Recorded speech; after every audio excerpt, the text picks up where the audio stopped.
যে কাদেরকে আল্লাহ তাআলা এই রোজার ব্যাপারে ছাড় দিয়েছেন, কারা চাইলে রোজা ভাঙতে পারবে। যারা এক্সাম্পশন পেয়েছে, ছাড় পেয়েছে, তাদের মধ্যে থেকে প্রথম হচ্ছে শিশুরা, আসিবিয়ান।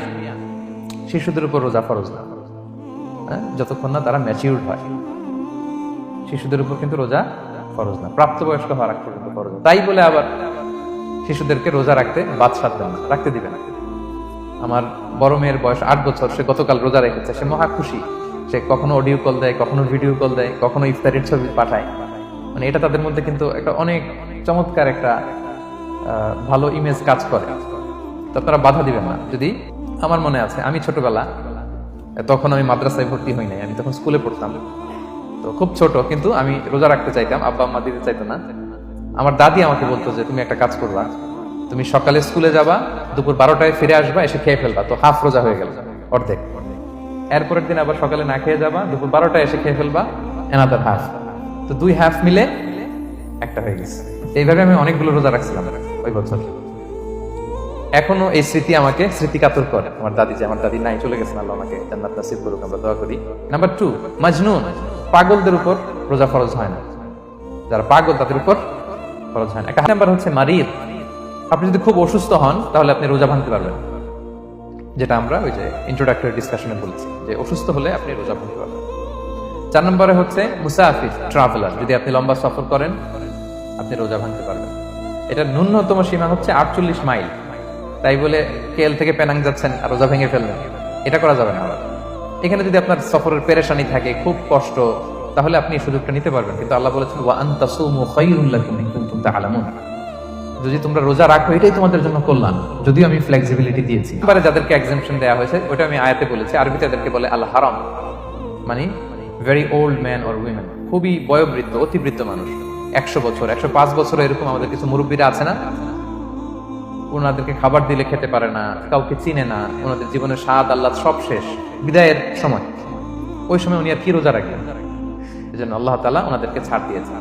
অনুরূপ ভাবে যদি এমন কোন অসুস্থ হয়, মানে মারিদুন লা ইউরজা শিফাউ, সে যে আবার সুস্থ হবে এই আশা আর নাই, এরকম ডাক্তার অনেক বলে দিচ্ছে যে ক্যান্সারের 3rd স্টেজে চলে আসছে, সে সার্ভাইভ করবে যতদিন কেমোথেরাপি দেওয়া হবে, তো শেষের দিকে সে অনেক অসুস্থ, অনেক ড্রাগস নিতে হয়, ওষুধ খাইতে হয়, তার আর সুস্থ হওয়ার সম্ভাবনা নেই।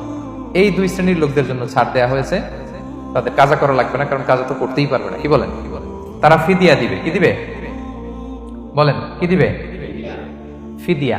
ফিদিয়া হচ্ছে প্রত্যেকটা রোজার জন্য একজন মিসকিনকে 2 বেলা করে খাওয়ানো। আই রিপিট, একটা রোজার জন্য একজন মিসকিনকে 2 মিলস, বাস হয়ে গেল। 30টা যদি উনি রাখতে পারে নাই, আপনি একজন মিসকিনকে 30 বেলা 2 মিল খাওয়াতে পারেন, অথবা 30 জনকে 2 বেলা খাওয়াতে পারেন, অথবা 60 জনকে 1 বেলা খাওয়াই দিতে পারেন, অথবা এই পরিমাণ টাকা দিয়ে দিতে পারেন।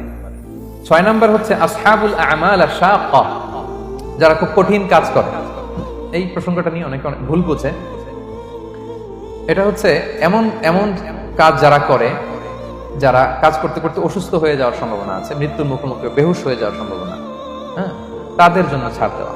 8 নাম্বার হচ্ছে আল হামিল, গর্ভবতী নারী।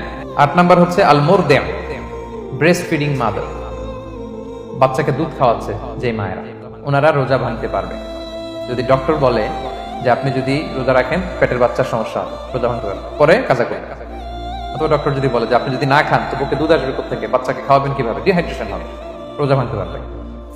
9 নাম্বার হচ্ছে মেনস্ট্রুয়েশনাল পিরিয়ড যাদের হয়, যে বোনদের পিরিয়ড হচ্ছে মাসিক, রোজা রাখবে না, যতটা ভাঙা গেল পরে আদায় করে নেবে।